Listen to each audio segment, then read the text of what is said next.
السلام عليكم ورحمة الله تعالى وبركاته. بسم الله الرحمن الرحيم. رياض الصالحين பாடம் 210. இந்த ரியாது சாலிஹின் கிதாபினுடைய 210ஆம் நாள் பாடத்தில் நாம் அமர்ந்திருக்கின்றோம். இந்த பாடத்தில் பாபு பிர்ரில் வாலிதைனி வசிலத்தில் ரஹாமி என்ற தலைப்பின் கீழ் அமையக்கூடிய வரக்கூடிய ஹதீஸ்களை பற்றி நாம் பேசிக் கொண்டிருக்கின்றோம். அல்ஹம்துலில்லாஹ். நம்முடைய ஜாமியா ரகீப் எஜுகேஷனல் ட்ரஸ்டின் மூலமாக பல தீன் சம்பந்தப்பட்ட சேவைகளையும் பல துன்யா சம்பந்தப்பட்ட சேவைகளையும் நாம் செய்து கொண்டிருக்கின்றோம். இந்த சேவைகள் எவ்வித தொய்வின்றி தொடர்ந்து நடைபெறுவதற்காக நீங்கள் துஆ செய்யுங்கள். இன்னும் ஆதரவு தாருங்கள். நன்மையில் ஒன்று சேருவோம், முந்திக் கொள்வோம். உங்களுடைய நன்கொடைகளை எங்களுக்கு நீங்கள் வழங்க விரும்பினால் எங்களுடைய பேங்க் அக்கவுண்ட் டீட்டெயில்ஸ், வங்கி முகவரிகள் இங்கு கொடுக்கப்பட்டிருக்கின்றது. இது அல்லாமல் இங்கு QR ஸ்கேனும் கொடுக்கப்பட்டிருக்கின்றது. இதன் மூலமாக நீங்கள் ஸ்கேன் செய்தும் உங்களுடைய நன்கொடைகளை எங்களுக்கு நீங்கள் தாராளமாக வழங்கலாம். அல்லாஹு தஆலா உங்கள் வாழ்நாளை மென்மேலும் பரக்கத்தானதாகவும் செழிப்பானதாகவும் ஆக்கி வைப்பானாக. ஆமீன் ஆமீன் யா ரப்பல் ஆலமீன். இப்பொழுது இந்த ரியாது சாலிஹினுடைய 210ஆம் நாள் பாடமான இன்றைய பாடத்துல நாம் 3 ஹதீசுகளை பற்றி நாம் பேச இருக்கின்றோம். அந்த 3 ஹதீசுகளில் முதலாவது ஹதீஸானது நபியிடம் வந்த கோரிக்கை என்ற தலைப்பின் கீழ் அமையக்கூடிய ஒரு ஹதீஸ். அப்போ இந்த ஹதீஸ்ல ஒரு நபர் ஸல்லல்லாஹு அலைஹி வஸல்லம் மன்னரிடம் வைத்த ஒரு கோரிக்கையை பற்றி பேசக்கூடிய ஒரு ஹதீஸாக இருக்கு. அது என்னன்னு சொன்னா, ஒரு முறை ஒரு நபர் ஸல்லல்லாஹு அலைஹி வஸல்லம் அவர்கள்ட்ட வந்து, யா ரசூலல்லாஹ், எனக்கு ஒரு அமலை நீங்க சொல்லித்தாங்க. அந்த அமல் எத்தகைய அமலாக இருக்க வேண்டும் என்று சொன்னால், என்னை சுவனத்தில் நுழைய வைக்கக்கூடிய அமலாக இருக்கணும்.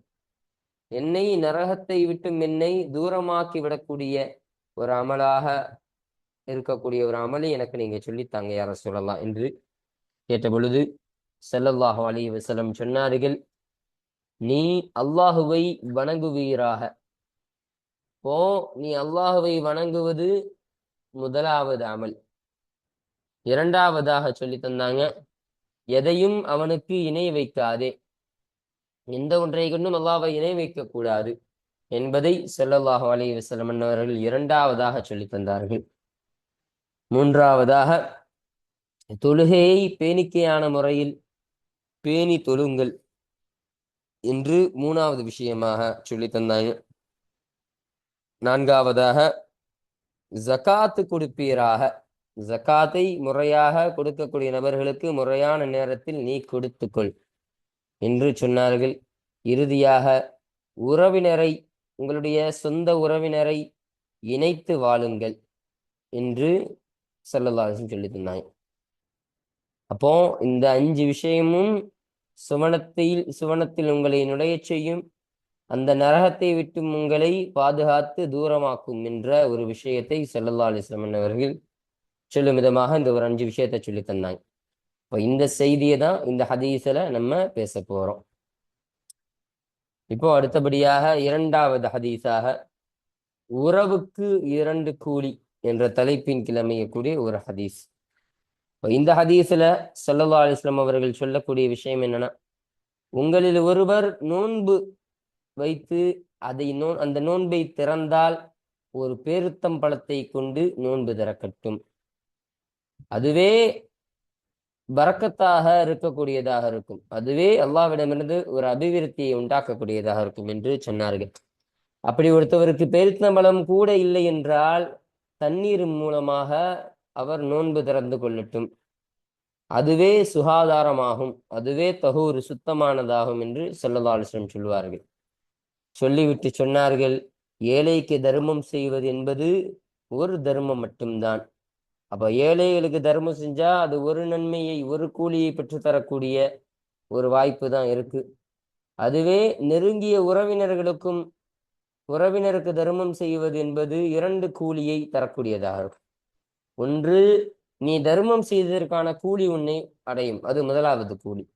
இரண்டாவது, அந்த உறவினர்களை இணைத்து கொண்டாய், அந்த உறவினர்களுக்கு நீ தர்மம் செஞ்ச பத்தியா, அது இரண்டாவது கூலி என்று ஸல்லல்லாஹு அலைஹி வஸல்லம் அவர்கள் சொல்லித் தருவார்கள். அப்ப இதன் மூலமாக உறவினர்களுக்கு நீங்கள் அதிகமான தர்மங்களை செய்யுங்கள் என்ற ஒரு விஷயத்தை ஸல்லல்லாஹு அலைஹி வஸல்லம் அவர்கள் இந்த ஹதீஸின் மூலமாக சொல்லித் தருவாங்க. அப்போ இதன் காரணமாக தான் உறவுக்கு 2 கூலி என்ற தலைப்பின் கீழ் இந்த ஹதீஸினை நாம் அமைத்திருக்கின்றோம். அல்ஹம்துலில்லாஹ். இப்போ அடுத்தபடியாக 3வது ஹதீஸாக தந்தை சொல்லுக்கு கட்டுப்படுங்கள் என்ற தலைப்பின் கீழ் அமையக்கூடிய ஒரு ஹதீஸ். இந்த ஹதீஸ்ல சொல்லப்படக்கூடிய செய்தி என்னன்னா, இப்னு உமர் ரதியல்லாஹு அன்ஹு அன்னவர்கள் அறிவிக்கிறாங்க. யார் இவங்க? உமர் ரதியல்லாஹு அன்ஹு அன்னவருடைய மகனான அப்துல்லாஹ் இப்னு உமர் ரதியல்லாஹு அன்ஹு அவங்க அறிவிக்கிறாங்க. என்ன சொல்றாங்கன்னா, எனக்கு ஒரு மனைவி இருந்தாங்க. அந்த மனைவியை நான் அவளை அதிகம் நேசிப்பவனாக இருந்தேன். எனக்கு அவ ரொம்ப இஷ்டம். அவள் எனக்கு ரொம்ப பிடிக்கும். ஆனா என்னுடைய தந்தையான உமர் ரதியல்லாஹு அன்ஹு அவர்கள் அவளை வெறுப்பவர்களாக இருந்தார்கள். சில காரணத்தை கொண்டு அவளை வெறுப்பவர்களாக இருந்தாங்க.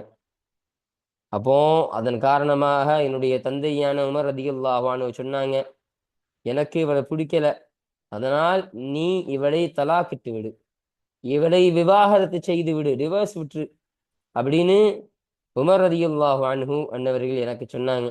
அப்போ நான் அந்த கருத்தை மறுத்துட்டேன். அப்படிலாம் செய்ய முடியாது வாப்பா, என்னுடைய மனைவியை நான் ரொம்ப இஷ்டம் கொள்ளக்கூடியவனாக இருக்கிறேன், ரொம்ப நேசிப்பவனாக இருக்கிறேன், அதனால் நான் தலாக்கு கொடுக்க முடியாது என்று சொன்ன பொழுது ஸல்லல்லாஹு அலைஹி வஸல்லம் அவங்கள்ட்ட உமர் ரதியல்லாஹு அன்ஹு போனாங்க. போய் இந்த விஷயத்தெல்லாம் எடுத்து சொல்றாங்க. சொன்ன உடனே ஸல்லல்லாஹு அலைஹி வஸல்லம் சொன்னாங்க, என்னை கூப்பிட்டு, யாரு சொல்றா, இப்னு உமர் ரதியல்லாஹு அன்ஹு சொல்றாங்க, ஸல்லல்லாஹு அலைஹி வஸல்லம் அவங்களை கூப்பிட்டு, அப்துல்லாவே, நீங்கள் உங்களுடைய மனைவியை தலாக்கிட்டு விடுங்கள் என்று ஸல்லல்லாஹு அலைஹி வஸல்லம் அவர்கள் சொன்னார்கள். அப்போ உங்களுடைய தந்தை சொல்லுக்கு கட்டுப்பட்டு நீங்கள் அந்த பெண்ணை தலாக்கிட்டு விடுங்கள் என்று ஸல்லல்லாஹு அலைஹி வஸல்லம் சொன்னாங்களா இல்லையா? இப்போ இதன் காரணமாக தான் தந்தை சொல்லுக்கு கட்டுப்படுங்கள் என்ற தலைப்பின் கீழ் இந்த ஹதீஸானது அமைகின்றது. இப்போ அல்ஹம்துலில்லாஹ், இன்றைய பாடத்துல இந்த 3 ஹதீஸுகளை பற்றி மட்டும்தான் நாம் பேச இருக்கின்றோம். இப்போ இதற்கான தர்ஜிமாவையும் விளக்கத்தையும் அதில் சொல்லப்படக்கூடிய கூடுதல் செய்தியெல்லாம் இந்த ஹதீஸ் இப்போ வாசிக்கும் பொழுது நம்ம பார்ப்போம். அல்ஹம்துலில்லாஹ். இப்போ நம்ம கிதாபை பார்ப்போம். 331வது ஹதீஸ். இந்த ஹதீஸு ரியாது ஸாலிஹின் கிதாபில் பதிவு செய்யப்படக்கூடிய ஹதீஸ்களுடைய வரிசையின் பிரகாரம் இது 331வது ஹதீஸ் என்பதை நமக்கு சொல்லித் தருகிறார்கள். இப்போ இந்த ஹதீஸானது யாரை தொற்றும் அறிவிக்கப்படக்கூடிய ஹதீஸாக இருக்கின்றது என்று பார்த்தால், வஅன் அபி அய்யூப் ஹாலித் இப்னு ஸைத் அல் அன்சாரி ரலியல்லாஹு அன்ஹு.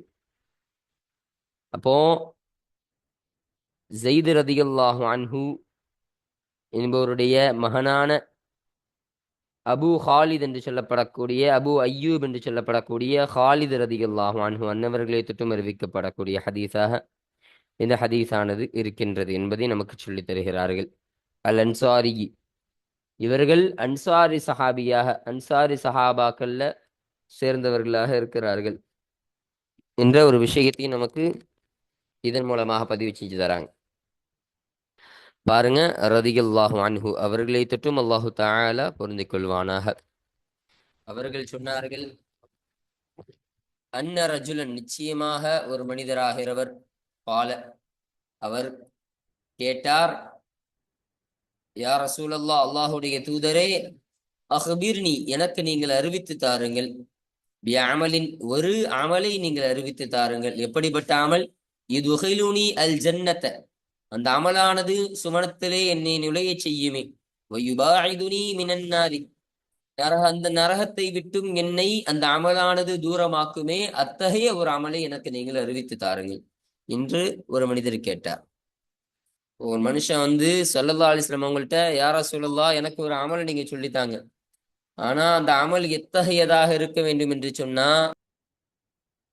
அமலை செய்வதன் மூலமாக எனக்கு சுவனம் என்பது கிடைக்கக்கூடியதாக இருக்கணும். அப்போ சுவனத்தையே அந்த அமல் பெற்றுத்தரக்கூடியதாக இருக்கணும். சுவனத்தில் நான் நுழைவதற்கு ஒரு காரணமாக அமையக்கூடிய ஒரு அமலாக இருக்கணும். இன்னும் நரகத்தை விட்டும் என்னை தூரமாக்க வேண்டும். நரகத்தில் நான் செல்லாமல் இருப்பதற்கும் அந்த அமல் உதவியாக இருக்க வேண்டும். அத்தகைய ஒரு அமலை நீங்க சொல்லித்தாங்க ரசூலுல்லாஹ் என்று ஸல்லல்லாஹு அலைஹி வஸல்லம் அன்னவர்கள்ட்ட ஒரு நபர் கேட்டாங்க. அப்போ ஃபகால நபி ஸல்லல்லாஹு அலைஹி வஸல்லம், அப்பொழுது நபி ஸல்லல்லாஹு அலைஹி வஸல்லம் அன்னவர்கள் சொன்னார்கள், தஅபுதுல்லாஹ, அல்லாஹுவை நீங்கள் வணங்குங்கள், அல்லாஹுவை நீ வணங்கு என்பதாக சொன்னார்கள். அல்லாஹுவை நீ முழுமையாக வழிபடு, அல்லாஹ் இருக்கின்றே உன்னுடைய இபாதத்தை நீ முழுமையாக ஆக்கிக்கொள் என்று ஸல்லல்லாஹு அலைஹி வஸல்லம் சொன்னாங்க. இன்னும் வலா துஷ்ரிகு பிஹி ஷைஅன், இன்னும் அந்த அல்லாஹ்விற்கு எந்த ஒரு வஸ்துவையும் அவனுக்கு நீ இணை வைத்து விடாதே. அப்போ அவனை கொண்டு எந்த ஒரு வஸ்துவையும் இணை வைக்கிறார் அல்லாஹ்விற்கு எந்த காரணத்தை கொண்டும் நீ இணை வைப்பவனாக இணை வைக்கக்கூடிய ஒரு சூழ்நிலையை நீ ஆக்கிக் கொள்ளாதே என்றும் ஸல்லல்லாஹு அலைஹி வஸல்லம் அன்னவர்கள் சொல்லி காமித்தார்கள். இன்னும் துகீமுஸ் ஸலாத்த, இன்னும் தொழுகையை நீ நிலைநாட்டு. அப்போ தொழுகை அதற்கான நேரத்தில் நீ தொழுகையை நீ முறையாக நிறைவேற்றிக்கொள். தொழுகை எந்த நேரத்துல தொழணுமோ அந்த தொழுகையை நல்ல பேணிக்கையாக முறையில் எந்த ஒரு தொழுகையும் விட்டுவிடாமல் நீ முழுமையான முறையில் நீ தொழுதுகொள் என்று ஸல்லல்லாஹு அலைஹி வஸல்லம் அன்னவர்கள் சொன்னார்கள். இன்னும் ஜகாத்த, இன்னும் ஜகாத்தை நீ கொடுத்து விடு, இன்னும் ஜகாத்தை நீ கொடுப்பது நீ நிறைவேற்றிக்கொள்.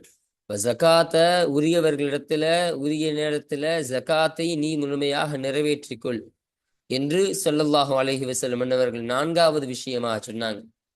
இறுதியாக 5வது விஷயமாக வதஸிலுர் ரஹிம, உன்னுடைய உறவினர்களோடு நீ சேர்ந்து வாழு என்பதாக சொன்னார்கள். நீ சேர்ந்து வாழுவது என்ற ஒரு அமலை ஸல்லல்லாஹு அலைஹி வஸல்லம் அன்னவர்கள் 5வது விஷயமாக சொன்னாங்க. அப்போ முதல்ல அல்லாஹ்வை வணங்கணும், 2வது அல்லாஹ்விற்கு ஷிர்க் வைத்து விடாதே, 3வது தொழுகையை முறையாக நிறைவேற்று, இன்னும் 4வது ஜக்காத்தை முறையாக நிறைவேற்று, 5வது உன்னுடைய உறவினர்களோடு நீ சேர்ந்து வாழ், நீ ஒத்துழைத்து நீ வாழ், எந்த ஒரு சண்டை சச்சரவுமின்றி அவர்களை நீ ஒதுக்கி விடாதே, அவர்களை விட்டும் நீ ஒதுங்கி கொள்ளாதே, அவர்களை உன்னோடு வாழ்க்கையினோடு நீ இணைத்து வாழு, சேர்ந்து வாழு என்பதாக ஸல்லல்லாஹு அலைஹி வஸல்லம் அன்னவர்கள் இந்த ஹதீஸின் மூலமாக சொல்லி தந்தார்கள். அப்போ இந்த இடத்துல தஅபுது வலா துஷ்ரிகு துகீமு துதி வதஸிலு என்பதாகலாம் வந்துச்சா இல்லையா? இதுவெல்லாம் முதாரியா தான். ஆனா இங்கு அம்ருடைய அர்த்தத்துல இது வந்திருக்கு என்பதை நம்ம விளங்கிக் கொள்ளணும். முத்தஃபகுன் அலைஹி, இந்த ஹதீஸானது புகாரி முஸ்லிம் ரஹ்மத்துல்லாஹி அலைஹிமா அவர்கள் இருவரும் இத்திஃபாக் செய்து சேர்ந்து அறிவித்த ஹதீஸாக இந்த ஹதீஸானது அமைகின்றது என்பதை நமக்கு இங்கு சொல்லித்தராங்க.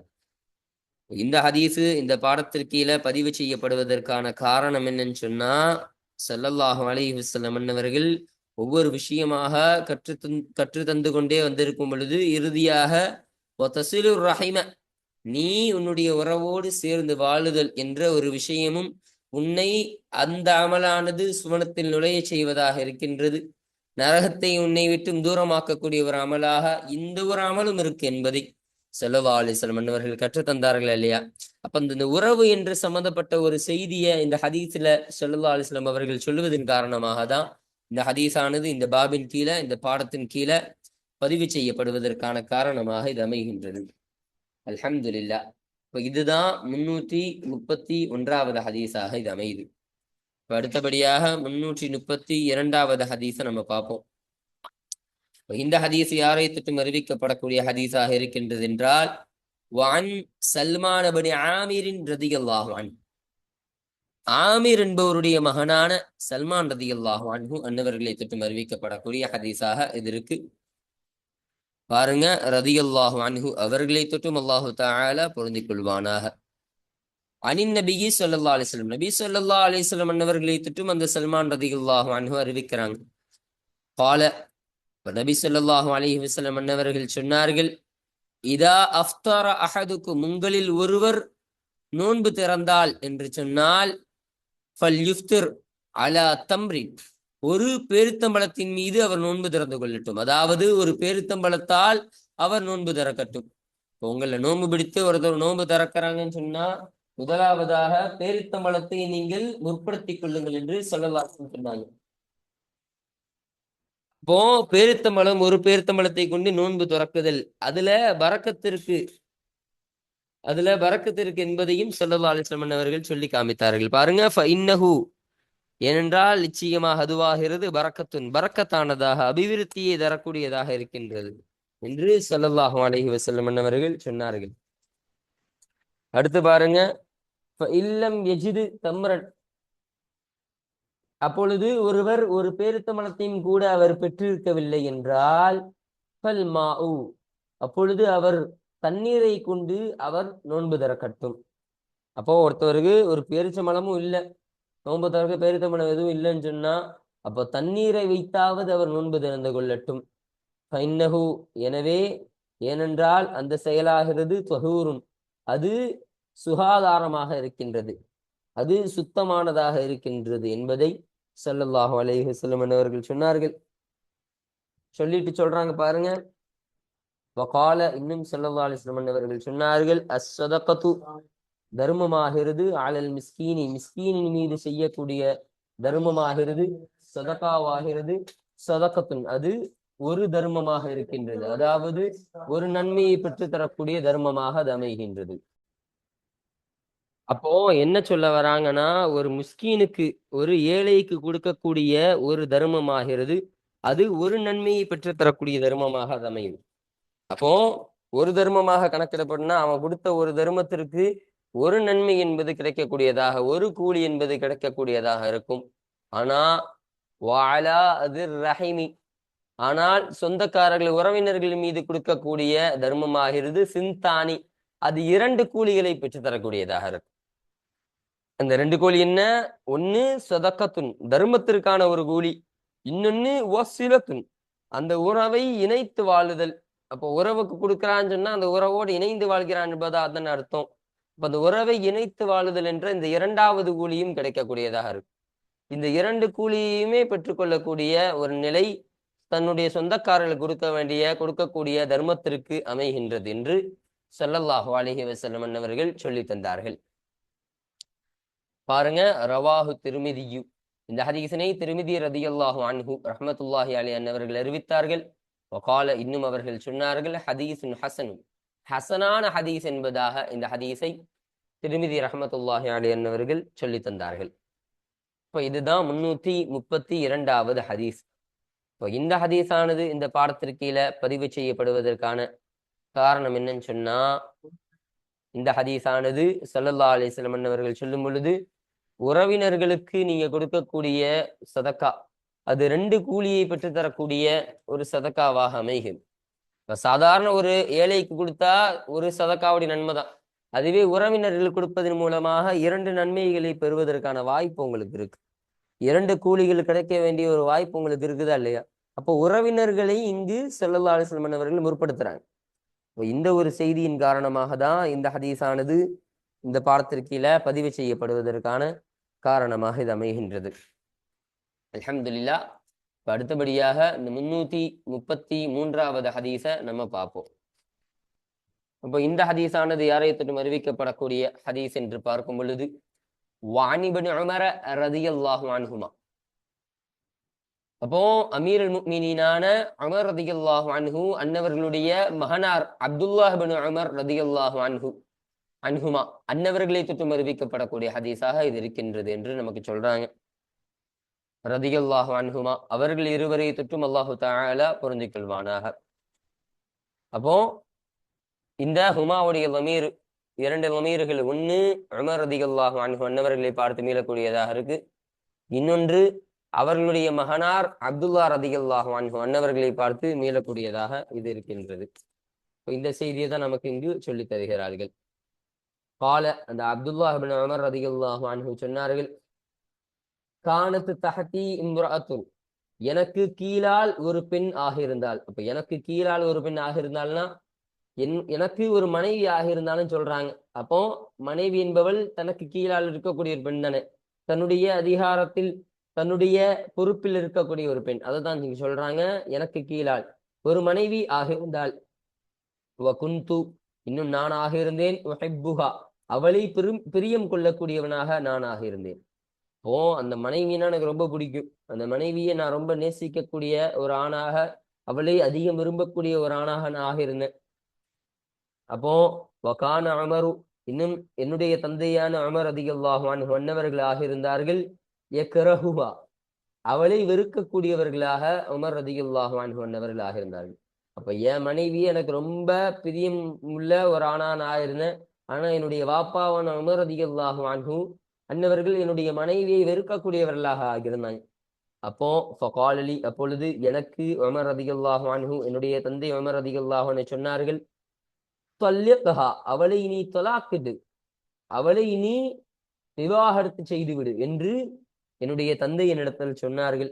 அப்போ ஃபஅபைத்து, அப்பொழுது நான் மறுத்து விட்டேன். நான் அவளை தலாக்கெல்லாம் கொடுக்க முடியாது, நான் அவர்களை, எனக்கு அவள் பிரியப்பட்டவளாக இருக்கிறாள், நான் அவளை விவாகரத்தை செய்ய மாட்டேன் என்று நான் மறுத்து விட்டேன். அப்போ ஃபஅதா உமர் ரதியல்லாஹு அன்ஹு, அப்பொழுது உமர் ரதியல்லாஹு அன்ஹு அன்னவர்கள் வந்தார்கள். ரதியல்லாஹு அன்ஹு அவர்களை திட்டும் அல்லாஹு தஆலா பொருந்திக் கொள்வானாக. அந்நபிய ஸல்லல்லாஹு அலைஹி வஸல்லம், நபி ஸல்லல்லாஹு அலைஹி வஸல்லம் அன்னவரிடத்தில் உமர் ரதியல்லாஹு அன்ஹு வந்தார்கள். வந்து ஃபதக்கர தாலிக லஹு, ஸல்லல்லாஹு அலைஹி வஸல்லம் அவரிடத்தில் இந்த விஷயத்தை உமர் ரதியல்லாஹு அன்ஹு சொன்னார்கள். அப்பொழுது ஃபகால நபி ஸல்லல்லாஹு அலைஹி வஸல்லம், அப்பொழுது நபி ஸல்லல்லாஹு அலைஹி வஸல்லம் அன்னவர்கள் சொன்னார்கள், தல்லிக்ஹா, அவளை நீ தலாக்கிடு, அவளை நீ விவாகரத்து செய்துவிடு என்று ஸல்லல்லாஹு அலைஹி வஸல்லம் அன்னவர்கள் சொன்னார்கள் என்ற இந்த செய்தியை இப்னு உமர் ரதியல்லாஹு அன்ஹு அன்னவர்கள் நமக்கு பதிவு செஞ்சு தராங்க. அப்போ இந்த ஹதீஸ்ல சொல்லவருடைய செய்தி என்ன தெரியுதுங்களா? இப்போ உமர் ரதியல்லாஹு அன்ஹு அன்னவர்கள் அந்த மனைவியை தலாக்கிட சொன்னார்கள்.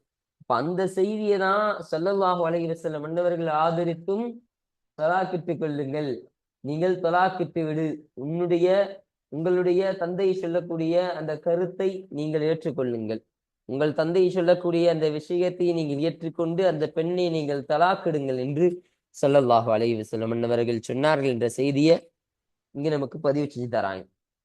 பாருங்க, ரவாஹு அபூ தாவூத் வ திர்மிதியு, இந்த ஹதீஸனை அபூ தாவூத் ரஹ்மத்துல்லாஹி அலைஹி அன்னவர்களும் திர்மிதி ரஹ்மத்துல்லாஹி அலைஹி அன்னவர்களும் அறிவித்தார்கள் என்ற விஷயத்தை நமக்கு சொல்றாங்க.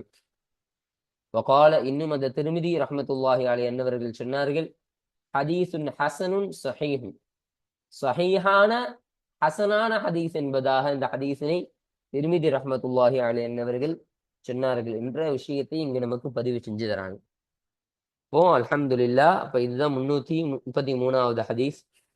இப்போ இந்த ஹதீஸானது இந்த பாடத்திற்கீழ பதிவு செய்யப்படுவதற்கான காரணம் என்னன்னு சொன்னா, இங்கு ஸல்லல்லாஹு அலைஹி வஸல்லம் அன்னவர்கள் அந்த இப்னு உமர் ரதியல்லாஹு அன்ஹு அன்னவரிடத்துல சொல்லும் பொழுது, உங்களுடைய தந்தை உமர் ரதியல்லாஹு அன்ஹு அன்னவர்கள் சொல்லக்கூடிய ஒரு கருத்தை நீங்கள் ஏற்றுக்கொள்ளுங்கள். அப்ப அவங்க சொல்லிட்டாங்களா, உன்னுடைய மனைவியை தலாக்கு என்று அவங்க சொல்லிட்டாங்களா, அப்ப அதன்படியே நீங்கள் தலாக்கிட்டு விடுங்கள் என்று ஸல்லல்லாஹு அலைஹி வஸல்லம் அன்னவர்கள் தன்னுடைய பெற்றோரான, தன்னுடைய தந்தையான அந்த உமர் ரதியல்லாஹு அன்ஹு அன்னவருடைய கருத்தை தான் ஏற்றுக்கொள்ள சொன்னாங்க என்ற ஒரு கருத்தை ஸல்லல்லாஹு அலைஹி வஸல்லம் அவர்கள் இந்த ஹதீஸ்ல சொல்வதன் காரணமாக தான் இந்த ஹதீஸானது இந்த பாடத்திற்கீழ பதிவு செய்யப்படுவதற்கான காரணமாக இது அமைகின்றது. அல்ஹம்துலில்லாஹ். அப்போ இன்றைய பாடத்துல இந்த 331வது ஹதீஸ், 332வது ஹதீஸ், 333வது ஹதீஸ் என்று இந்த 3 ஹதீஸுகளை பற்றியும் நாம் இதனுடைய தர்ஜிமாக்கள் விளக்கங்களை பற்றி முழுமையாக நம்ம பார்த்து நிறைவு செஞ்சாச்சு. அல்ஹம்துலில்லாஹ். இப்போ இன்ஷா அல்லாஹ் அடுத்த பாடத்துல இந்த 334வது ஹதீஸை குறித்தான செய்திகள், அதுல சொல்லப்படக்கூடிய செய்திகளை பற்றி இன்ஷா அல்லாஹ் நம்ம அடுத்த பாடத்தில் நாம் பேசுவோம். வாஹிர் தஅவானா அனில் ஹம்துலில்லாஹி ரப்பில் ஆலமீன். அஸ்ஸலாமு அலைக்கும் வரஹ்மத்துல்லாஹி தஆலா வபரகாத்துஹு.